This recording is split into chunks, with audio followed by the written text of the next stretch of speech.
And we're back, people. I have the one and only Caitlin Stokes with me. Hi. So good to have you here. And Thank you for having me. you're very welcome. Um, I've been very excited since we started to plan this. Like it, I discovered Corlyx. Like I hope I'm pronouncing it correctly. Yeah, that's right. Um, I I discovered you when you did the feature with Chris Harms, so it's his Okay. fault that I found you guys, Oh, and that was great. I immediately fell in love with your music and your vibe and everything. Um, Oh, I love that. That's the great thing about collabs is like you get to cross audience with an artist, and Lord of the Lost have been around for so long and they have so many fans, and so it was really a privilege to be able to work with yeah, him on a song. Yeah, it was great. yeah, definitely. Yeah, why don't you tell me a little bit about the band and stuff? Like, Yeah. Well, we started off as a duo and we're doing kind of like industrial, dark electro for an album. And then we decided to do, well, I decided, I was like, I kind of want to like just make goth music. Like, I love post punk, I love dark wave. Like, that's what I want to do for the next record. And so we got a bass player because I felt like that's really important to have that if you want to sort of explore those sounds. And then, yeah, we put out two records with that vibe so far. So it's just been really creative and really fun. Like, I love blending lots of different genres into what I do. So I never say like Corlyx is a post-punk band because we're not. yeah, We just pull a lot of those influences in with what we're doing. But you can hear a lot of things yeah, when you listen. Yeah. yeah. I just played your newest single, "Ghost of the West Coast," right before I pulled you in. Oh, cool. Thank you for that. You're welcome. It's definitely a crowd pleaser among these areas. Oh, good. People really really like it, and I've actually used that to turn new people onto your music. Um, what is it with your band name? Why Corlix? Does it have a meaning, or is it just because it sounds cool? I'm glad you think it sounds cool. Yeah. It was just the dream I had when I was a little kid, like when I was like 13, 14. And I just like dreamt that I had a band and I was like older. And then I was like asking my future self, what's the name of your band? And she was like, you have to remember it's Corlyx. Oh, that's so And she was cool. like spelling it to me. She was like, it's Corlyx. And she just like kept saying it over and over, which is weird. Yeah. It's like a random dream. And like I woke up and I was like saying this band name, and I was like, I feel like I should write this down. I think this is important. So I wrote it down, but I was actually in a few bands after that. And I never thought to use the name.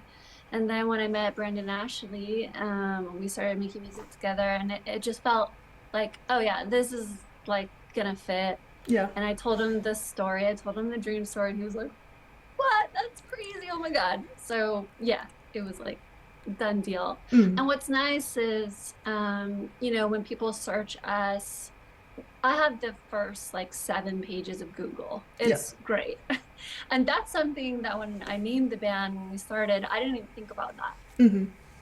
Yeah, you So it's the name convenient. is the name is so unique, so it's very easy to find you guys. Yeah, there is one artist who actually came around the same time we did. He's like a really popular, or it's a, or I'm not sure his pronouns actually, so don't quote me on that. But they sing cover songs, and they're really, really good, like really, really talented.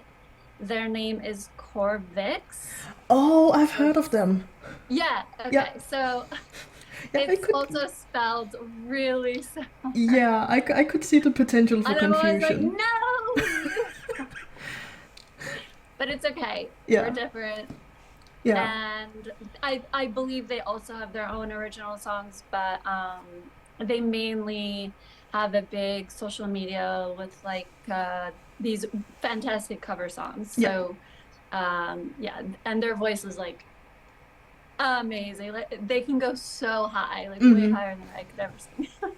And like, so like with your band's name literally getting out of a dream, I mean, then you are living the dream kind of now. Right. So it's like, was I seeing the future or did I create the future? You Mm-hmm. know, and that's like the question. I think maybe it's a little bit of both because I do believe in like multiple destinies, Yeah. maybe. And like I can kind of get really into this weird, like, everything is a loop and we did Yeah. this before and it's a simulation and like who's controlling the supercomputer. So sometimes I think about that stuff.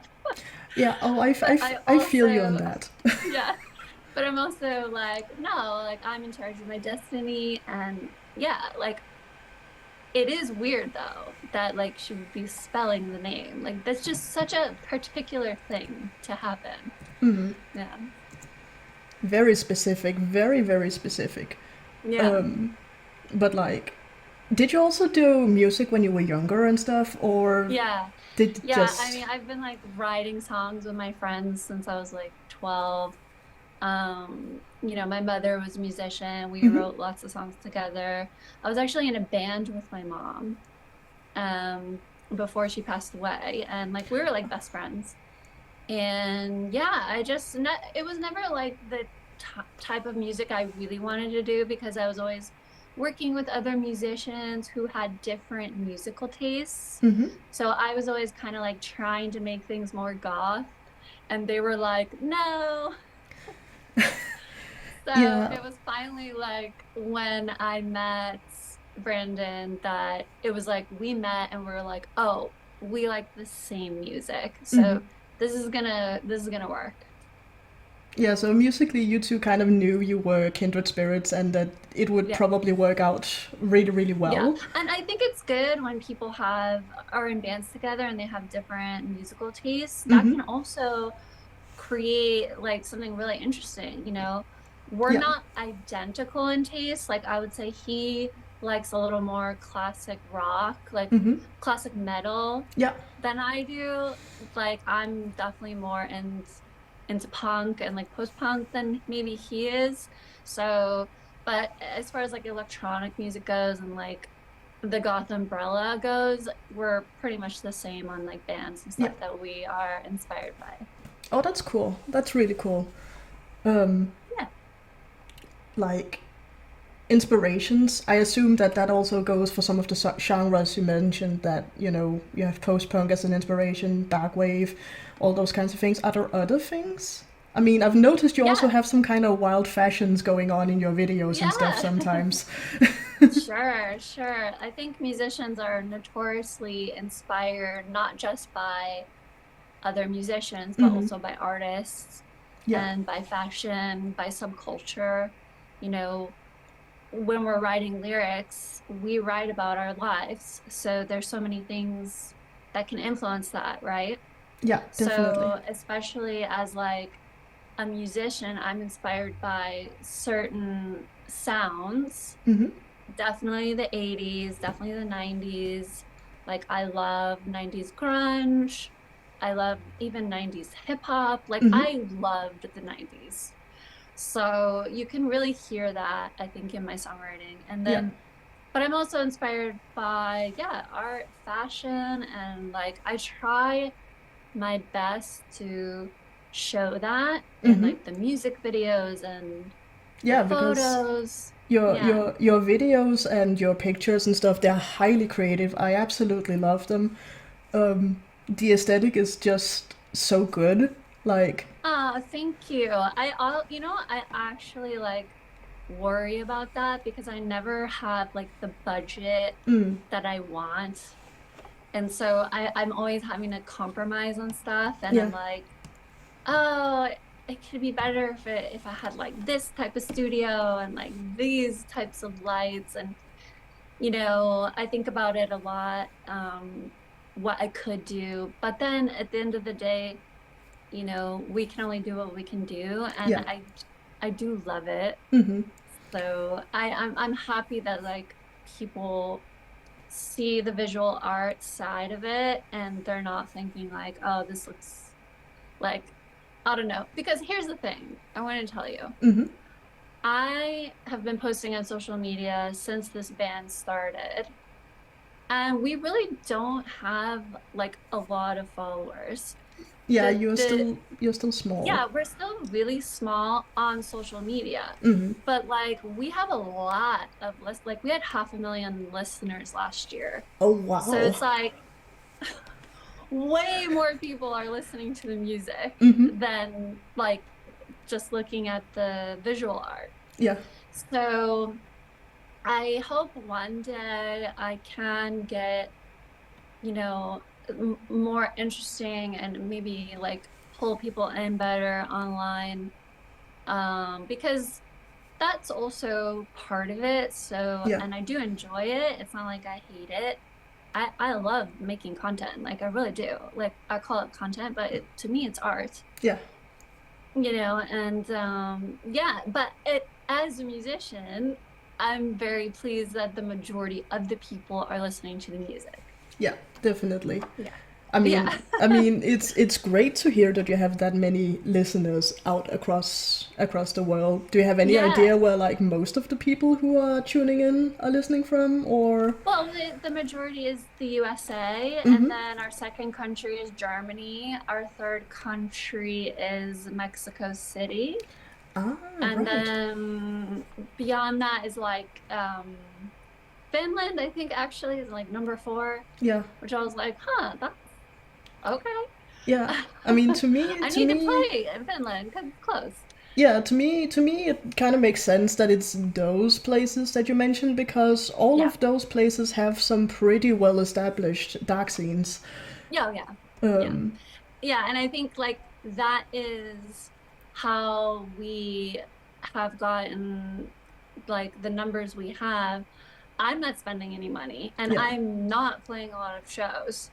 So I like the it's just you guys. Like you Mm-hmm. guys are talking about the band and Yeah. that's just like how it happens.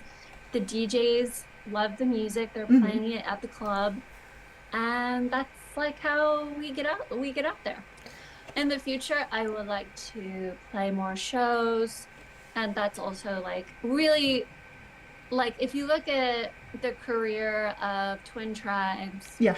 and the career of a couple other of my colleagues, like Glass Spells. Mm-hmm. Those are two really good examples of bands that worked so hard touring and playing shows like every weekend for, years. And Yeah. that's what really made the difference. That's not just like posting music online and like trying to promote and online. It's like they were out there playing gigs Mm-hmm. all the freaking time. And that is like really, really, really important. And unfortunately, I just, we've been moving around a lot. So that's kind of like put a hold on it. Yeah. We had a booking agency that we weren't really vibing with. So that kind of like messed stuff up. And so I think moving forward, also like with my health, Mm-hmm. I'm just like not a kind of person that can like rough it on the road for too long. Yeah. Or I get sick. Like I get sick, I won't be able to sing. Mm-hmm. So, these are things that I have to like take into consideration with shows. So I had turned down a lot of things because it just like wasn't, worth it to me to like get sick over Yeah. basically. Yeah. If you feel it's not I- feasible to do due to health concerns, it's like better not to do it. yeah. Yeah. Um, Yeah, yeah. And I wish like I'm doing my best to like stay as healthy as possible when I'm mm-hmm. home, but it's just like when you're traveling, it's so hard Yeah. because you're just eating at the gas station, you're sleeping bad, you're sleeping on a horrible mattress, you're sleeping in a car. Like Yeah. Exactly. you're not gonna feel good. Mm-hmm. So, one day maybe it'd be nice to tour like a celebrity and like be on a glamorous Yeah. bus and like have people bring you healthy food. Yeah. For sure. For sure. Yeah. Let me just check the chat real quick. Oh, there's so many people who are like, we love Corlyx, and there's Oh, that's also so people. cute. I can't see the chat, or I would. There's But yeah, also there's. read me questions I mean, if you want. so far there aren't that many questions in the chat itself, but there are people who are like, yeah, we really, really love these guys. They're super cool. There's also someone who is from France and is saying you definitely have fans there. I'm so excited about that because we have a show in Paris, and you guys know I was just talking about how I don't do a lot of shows. Mm-hmm. And so this one's really, really special. We have a lot of people even flying in from other countries to Yeah, come. I have people flying in from New York. I have people flying in from Germany. Like I'm gonna make this show. We're gonna play for over an hour, and nice. I'm gonna decorate the stage. I'm like gonna make it very personal, and yeah, I'm so excited. Understandable. It sounds like it's gonna be a great show. So yeah, Yes, people, I think if you so. can make it to, was it Paris? Yeah, Yeah, Paris in what, May? May 4th, Yeah, Star Wars Day. I mean, then how could you? Yes, go you there. can come to Paris. And like I'm arriving 2 days early because I'm just gonna obviously enjoy my trip. Hmm. Also, yeah, Of course, that makes sense. That makes yeah, sense. Um, so like, yeah, you mentioned that you've moved a lot. Why is that? yes.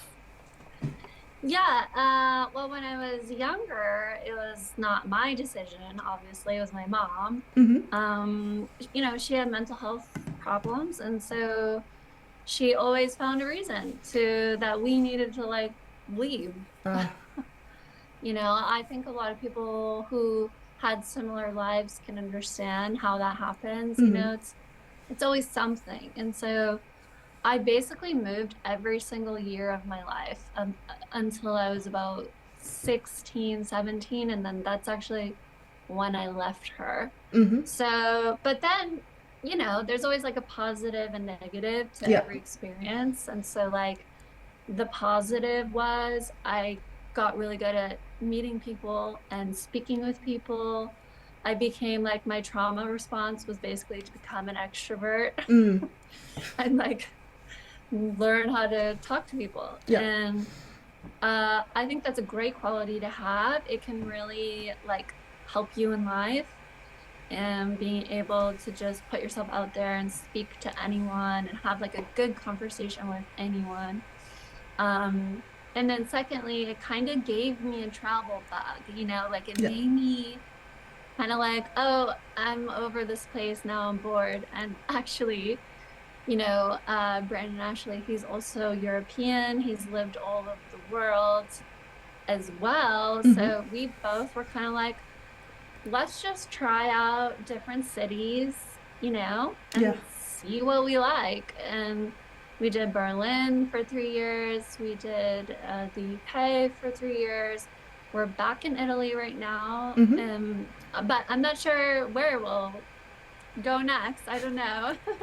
But I've also, lived in Hawaii. I've lived in Florida. I've lived in Seattle. I've lived in LA. I've lived in Orange County. I've lived in New York. I've lived in Long Island. Yeah. So it's a lot.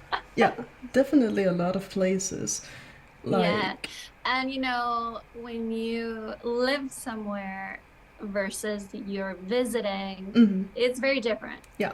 like, because when you live there, you really absorb the culture and you absorb the city. Yeah. And so I think I'm a very multifaceted human being because of all of these different experiences just living in all these different places. I think Hmm. it's really added to my character, and I think it's also in the music as well. Like my music is so different possibly because I've just been exposed to so many different things. Yeah. Like, what has it done for your music that you've lived in so many cities? Like, it must have left some kind of Yeah, influence. yeah, exactly. Berlin, I would say is like one of the biggest influences Hmm. for electronic Yeah. music. So like I learned a lot about electronic music there, and the subculture of electronic music and like what that means when people are like listening to it. And it's something I didn't really think about like when I was living in LA, for instance. Yeah. Like in LA, like I was going to shows that were more like rock or more like underground, like gothic rock or Mm-hmm. like, you know, Sunset Strip, Yeah. like the House of Blues, like the Legendary Whiskey a Go places. Go, like yeah, like that's like a part of me as well. So I think like and then even Brighton in the UK influenced me a little bit. Especially on this new record, like I Mm-hmm. have a little bit of like British punk Yeah. influences coming out. And I'm like, why am I writing this? I think it's the UK. The UK did this to Mm-hmm. me. It's the Brits' fault. Yeah, and I mean like the best bands in the 80s came from there. Yeah. Sorry, it's not debatable.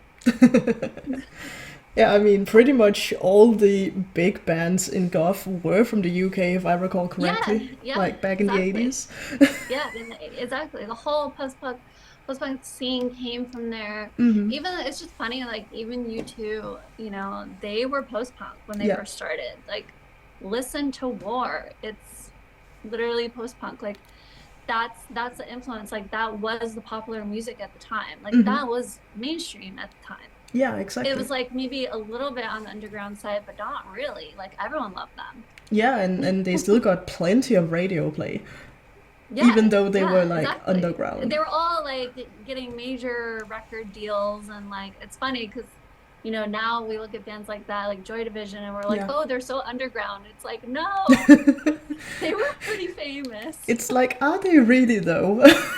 Yeah, yeah. Well, of course, but Mm-hmm. like I don't know, nostalgia is like that, right? Like Yeah. we look at the past and we're like, oh, things were so much better then, and like I don't like to do that too much. I Yeah. like to admire it, but also like to be like, no, we got good shit right now. You just gotta like look for it. Yeah, And definitely. yeah, Like, nostalgia can be a good thing in small doses, just don't let it consume you. exactly. Exactly. Because then you're just like, you're gonna be unhappy with everything in the now. Yeah. Um, I mean, I guess some people would debate whether or not that is a problem in the dark music scene, that some people are a bit stuck in the 80s. Um, Yeah.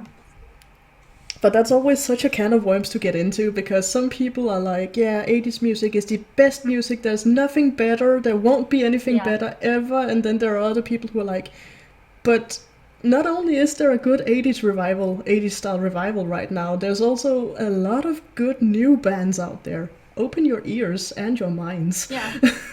Yes. You know, I appreciate all the nostalgia bands out there. They're writing with vintage synths and they're using analog synths and like they are really bringing the sound of the 80s back. Mm-hmm. And I appreciate that. At the same time, I don't want to be a nostalgia band. Yeah. I don't want that. Like, I want to use that, but also add in some other shit. Mm-hmm. I don't want to just be like yes, you're gonna hear the 80s, but you're also gonna hear the 90s, and maybe you'll hear the 70s, and maybe Yeah. you'll even hear some modern pop every now and then. So it just depends on the song. Mm-hmm.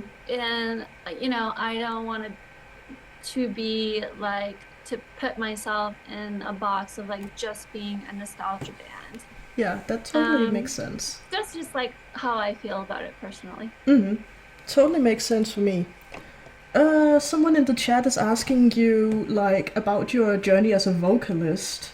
Let Yeah. me just grab the question here so I read it out correctly. If I may ask a question to Caitlin, did you have any particular inspirations during your journey as a vocalist? Like, did you come from voice acting, classical singing, something entirely different? Yeah, well, I started singing really young. So I could just sing naturally well. I actually, when I was really young, my voice was even more dynamic because it was before I ever smoked Mm-hmm. or, you know, abused my voice box. Um, it was just always there. I can't remember not being able to sing. Mm. Now, that doesn't mean that I didn't practice and I went to vocal lessons. My mom helped me develop my voice. Um, so, but I was still, even after vocal lessons, I was still considering myself a hobby singer. Mm. And I'll tell you why. Because you don't really know who you are as an artist vocally until you really record a lot of songs. And then you start to listen to yourself and the songs you're making in the vocal booth. And that's when you can really hone in on like, this is the singer I am, Mm-hmm.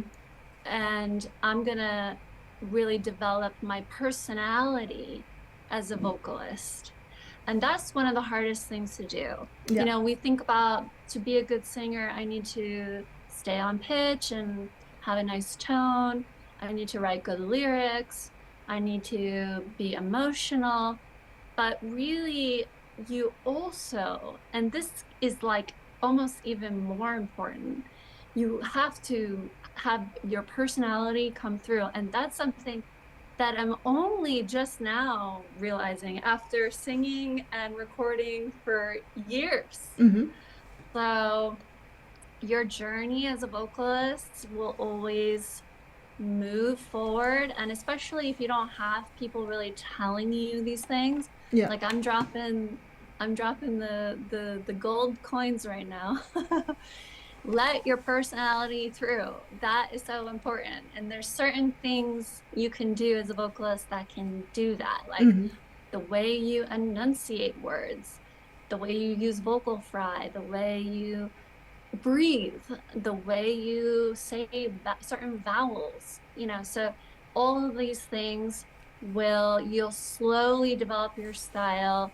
And for me personally, I have like original singers that I loved, Mm-hmm. like the singer of the Sundays, and Harriet Wheeler is her name. If you guys want to look her up, I consider her like the best singer in the world.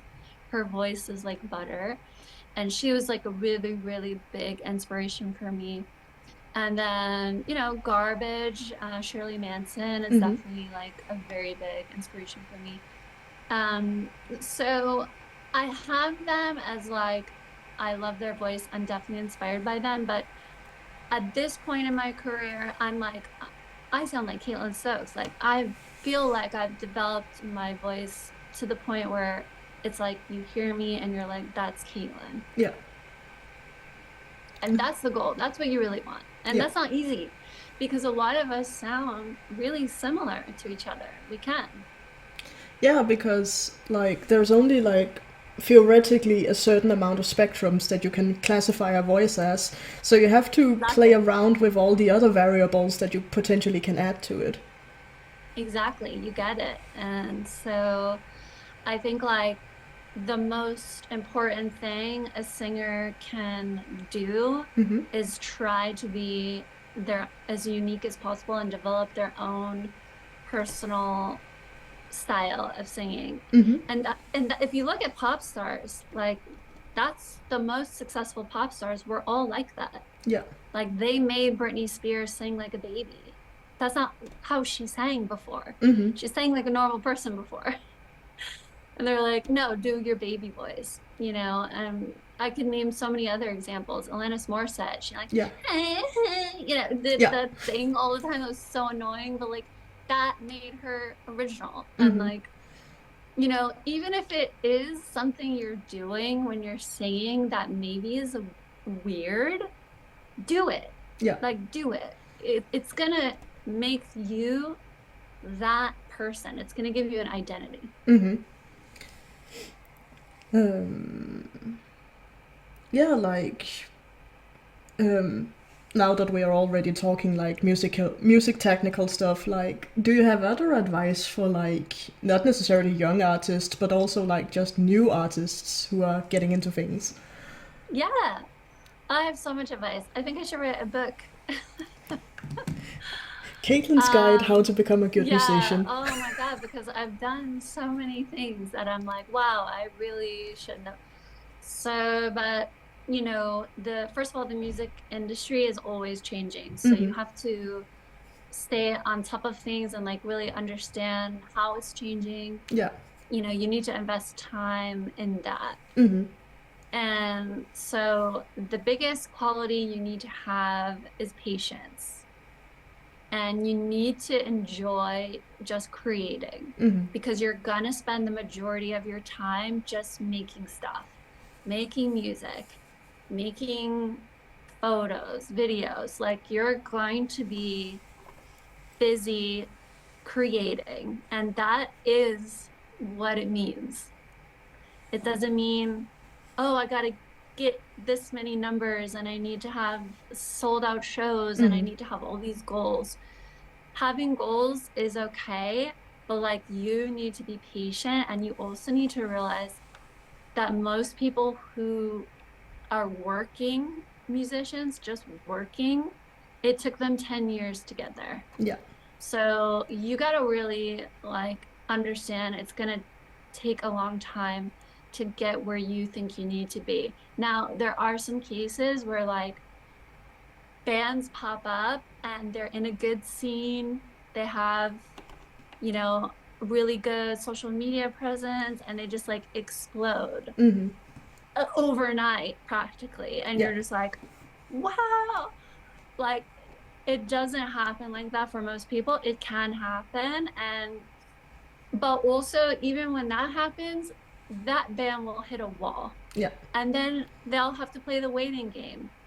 And then they'll go up another level. And then they'll have to play the waiting game. Mm-hmm. And then if they keep going, they can just keep working up. So even if you see someone that you're like, wow, they like put out one album and they already have like 100,000 monthly listeners, like, how did that happen? And it's just like, okay, yeah, that's really lucky and that can happen.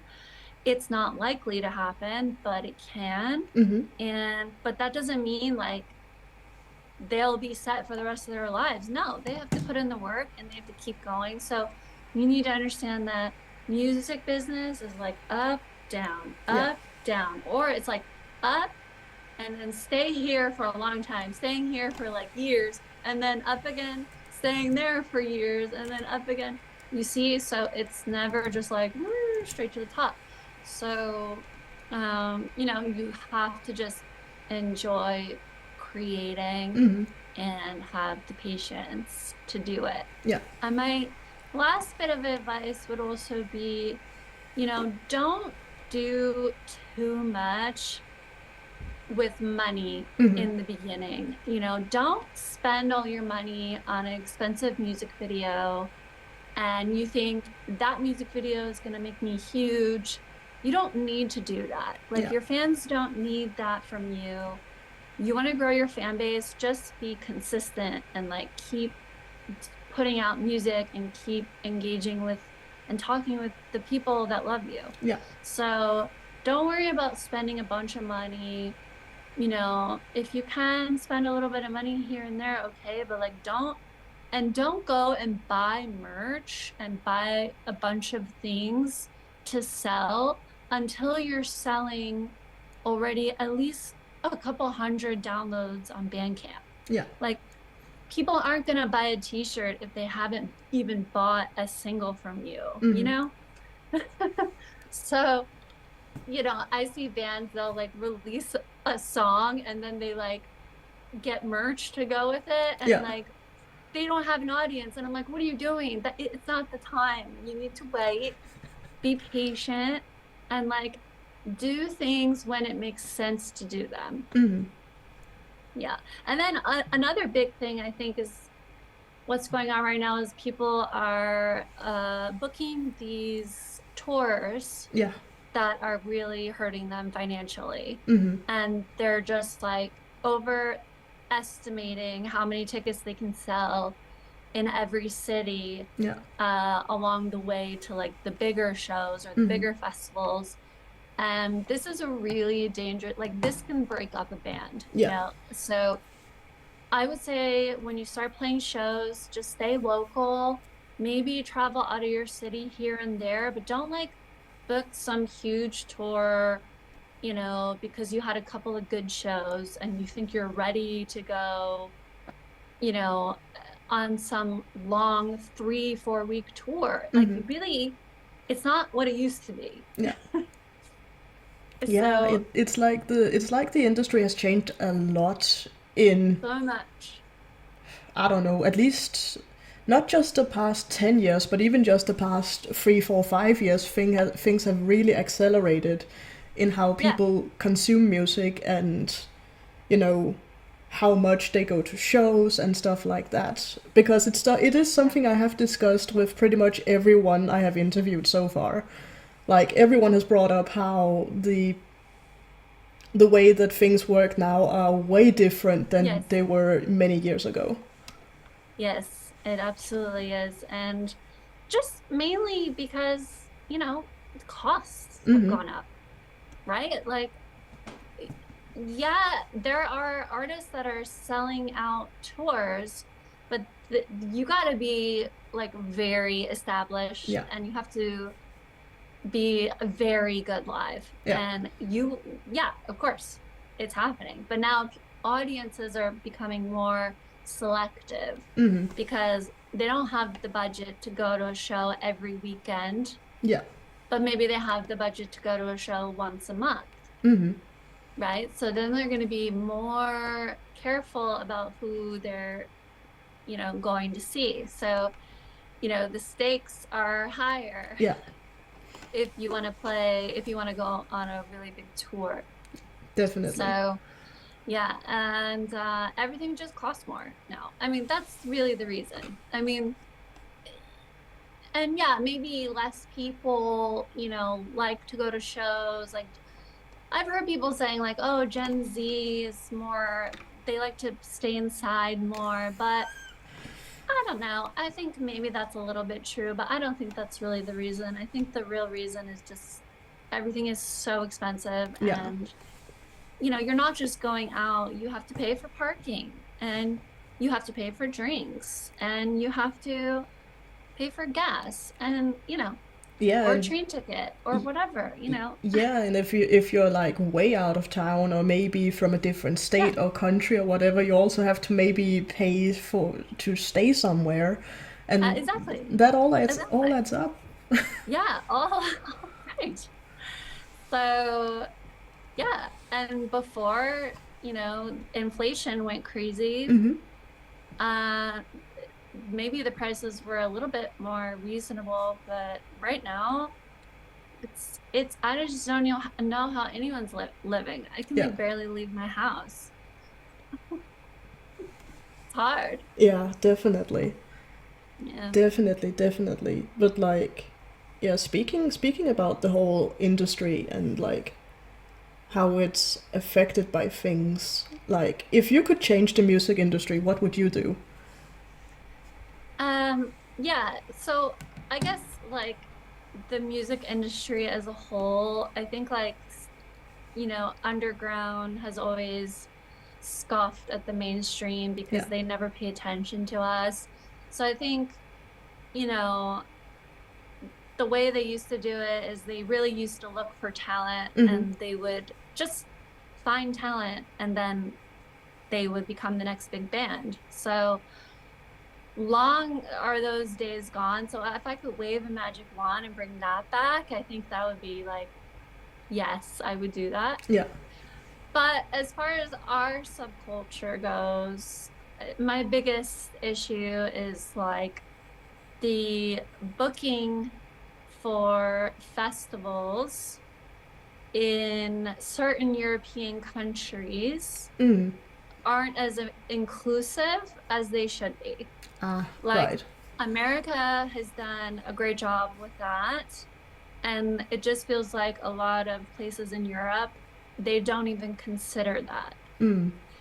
And that's my biggest gripe right now is Yeah. I would like to see a festival that's like a huge goth festival with 38 bands and there's only one or two women on the bill. Mm. Like that to me is unacceptable, let alone we're artists Yeah. and multinational artists like what's happening? Like they just don't even care. And these booking agencies aren't making any, they're just using the same bands Mm. over and over, Yeah. and they're not looking for like new, fresh faces. They're not really concerned with that, Mm. and it's just they're killing it. They're killing the scene. They're literally slaughtering it by doing this. And they don't care. Mm. And nobody says anything, and it's a real problem. I see people complaining in the comment section, but that's about it. And that's all we can do, right? Like what can we do? I Yeah. don't know. I mean, Um I guess people like the common people could, um, instead of just whining on social media that the scene is dying, maybe some of them could, I don't know, yell a bit more at promoters in the area. Hey, yeah. these guys are out here. They're super cool. Maybe Yeah. consider them for future gigs, festivals, Yeah. whatever. And then of Yeah, course every voice there every will, voice matters. yeah. I mean, there will always be the problem that some promoters are very stuck in their ways and not necessarily willing to give certain bands a chance. Like that's also something I've discussed with other people I've interviewed, is that they sometimes run into problems where they want to play shows in places, but then the promoters tell them, oh, but we're not sure if we want to give you a show here because we're not sure you can fill our venues. Um, or that they're like, yeah, sure, we can find a place for you to play, but it's gonna be much much smaller than you're used to other places Yeah.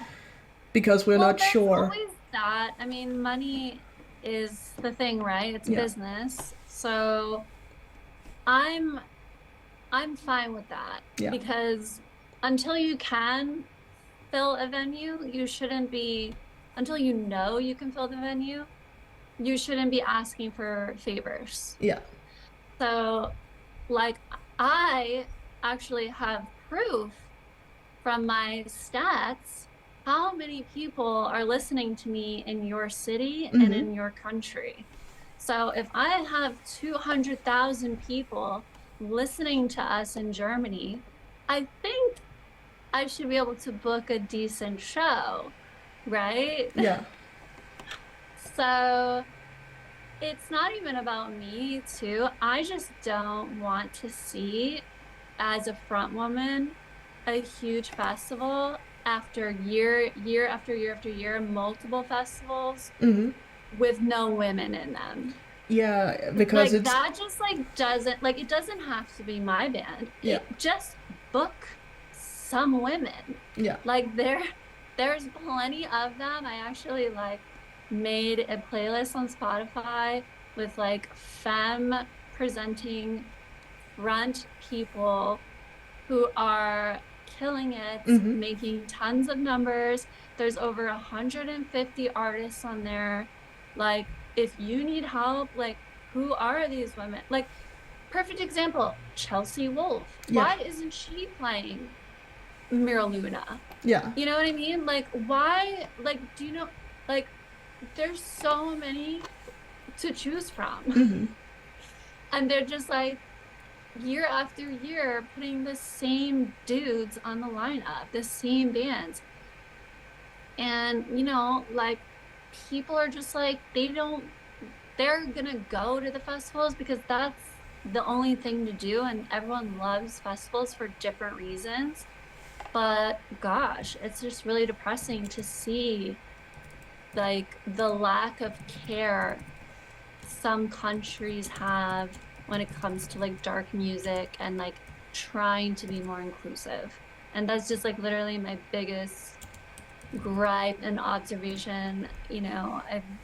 Right now, I if I could wave a magic wand, I would be like, bam, be more inclusive. And I Yeah. don't even mean like 50% of the bill. I just mean like, I don't know, if it's a festival with 40 bands, 10, have 10 Yeah. that are not guys.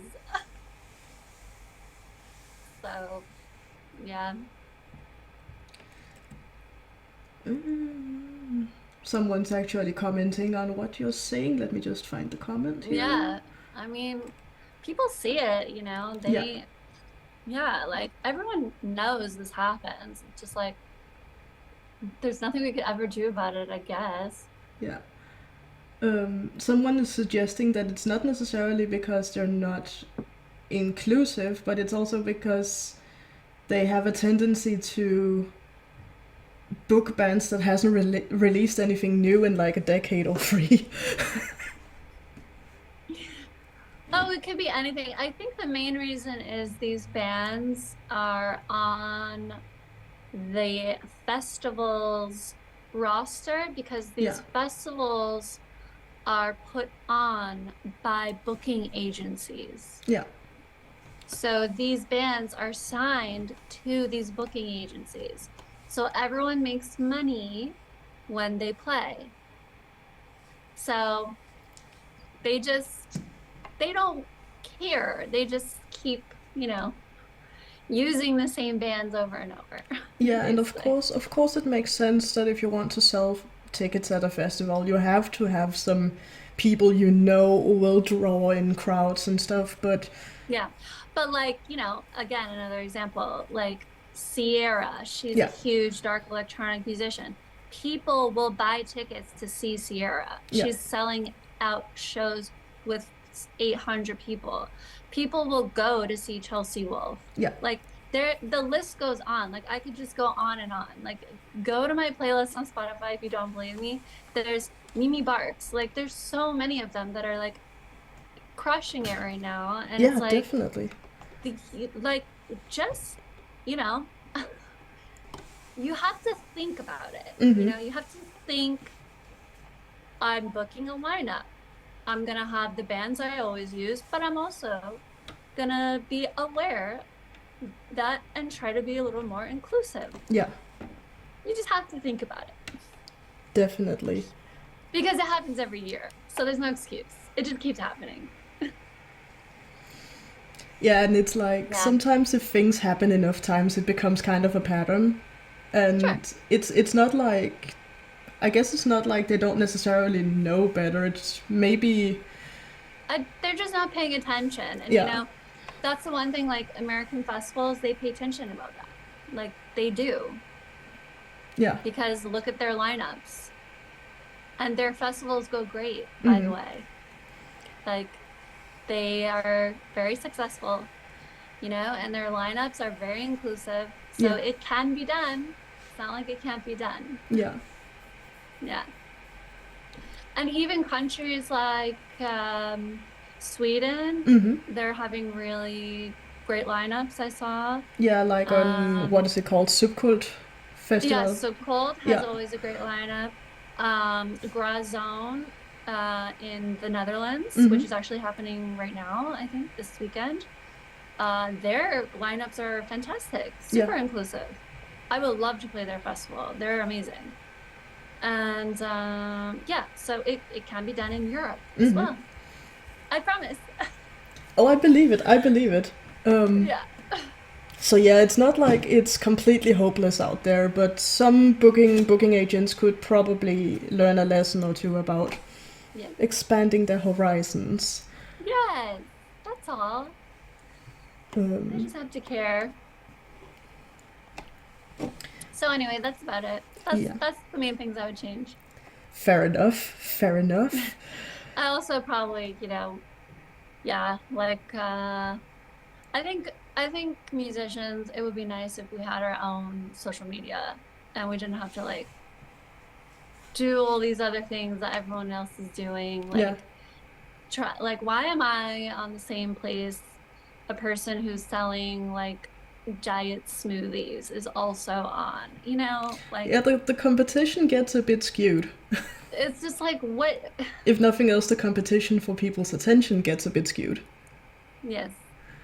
So I Um, think like more music focused platforms would, like artist focused platforms would be very nice to have. That would be nice. yeah. Yeah. Well, thank you so much for this wonderful chat. Yeah, it has been great talking to you. One last quick question before I go. Yeah. I heard a rumor the other day. I think it was on your live because I was lurking in the background listening to it. I heard a Oh. rumor that you're working on a double album project. Is that true? It is. Oh, You are smart. Yeah, nice. I haven't like made an official announcement yet. Mm-hmm. So I've just been leaking this to whoever's really, really, really paying attention. Yeah. So your wonderful listeners here will also be the first to know. And yeah, 20 songs, double CD, and it's really something. Like it's very hard to do. That's why most people don't do it, because it's just a lot of work, and we Yeah. really haven't had a lot of time. Because I'm also in another band, Ah, right. and I also have clients I work for. I Yeah. do like vocal work as a profession, so I Yeah. sing for other people. So I've been very busy, and but yeah, I wasn't sure I was gonna be able to do it, and finally we like got through all the songwriting, and I'm like spoke with the label, and yes, it's happening. So Nice. we're meeting the deadline, and yeah, I'm very, very excited about that. I'm I sure it's actually gonna be already great. finished the artwork. Nice. I had this whole concept idea, and that's done. Mm-hmm. So yeah, just stay Oh, tuned. that's exciting. I'm sure it's gonna be absolutely fantastic. It's just like one of those things, like I always wanted to do it. Yeah. Yeah, Yeah. and since you were able to meet all the deadlines and get all your ducks lined up in a row, Yeah. It's there so you much go. work. Oh my goodness. Oh, There you go. I'm back on. Sorry, my battery is dying. But yes, Ah. that's happening. And I will also tell your listeners one other rumor Mm-hmm. that is true. I have I don't know if it'll be our next single, but it's a collab with Blue Tangle, and that's coming out. Ooh. Oh, that's exciting. I'm sure that the people in the You guys chat are are the gonna only ones enjoy to that. know and hear this. Yeah, and So, since thanks to you guys, I ended up on PR with your label, kind of. oh, I I'm love I'm that. gonna Fantastic. probably get it ahead of time, so I'm gonna look forward to hearing Yes. that and be playing that to the people of the Yes. chat in the Me and future. Chris are singing together, and it's glorious. It is glorious. Oh, I bet it's gonna be amazing. Yeah, I'm really happy with it, and yeah, I think it'll be the last single from side A. Mm-hmm. So it'll be like the album title, and then side A, and then the album title side B. Mm-hmm. So I'll release one more single from side A, and then maybe like two singles from side B, and then the album will be out. The Nice. double album. Nice. Yeah. Oh, that's gonna be so good. It's All gonna right, be darling. amazing. It was great talking to you. And Thank you for having me. yeah, and thank you for saying yes to me. And Of course. yeah, I probably will catch up with you later, let you know when this is up on the tube and stuff. Perfect. I'll share it. Yes, that Bye, would be great. everyone. Take care.